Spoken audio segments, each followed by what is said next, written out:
Okay, boots. More people have boots than skis. What Yeah. about storing them over the summer then? What's your recommendations for that? How do you do it and how should they be left? Right. Shout out to Colin Martin, Solutions for the Okay, yeah, episode 161, I think. He talks yeah, about very this. good. Sheds and lofts are get really hot in the summer.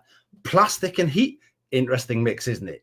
So try and keep them where the temperature variation throughout the summer, throughout the year is pretty constant. So a wardrobe in a bedroom is a really nice place. It's not in direct sunlight. It's not next to a direct heat source, I hope.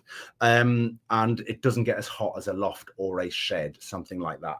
So that's a really good place to store. I know a few people that will just store it at the back of the bottom of their wardrobe. That works fantastically well. But as I mentioned, the key is, like I would on a normal day skiing, make sure the boot is dry before you put it. Don't come back from your last ski trip and just chuck it in storage where it's going to get moldy and a bit stanky, as my kids would call it.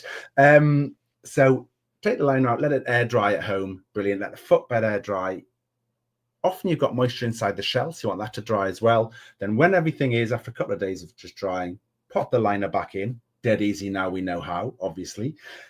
Do the boot up as though you were going to ski in it, because it'll just keep the shape of the boot better, and then store it out of direct sunlight, out of variations in heat, especially when it's getting really, really hot.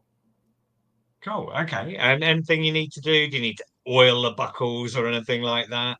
No, yeah.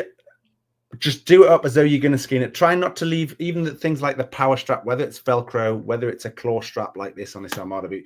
Just have those done up so things are in the shape that you want them to be when you go skiing. It's also a great time to check for wear and tear, especially soles of boots where you walk around and maybe you need to replace it. The summer's a great time to do that. You know, there's shops will, if they don't carry the spare part, can order it for you. Don't wait until 2 days before your first ski trip to realize your boots needs a new sole. Do it in the summer.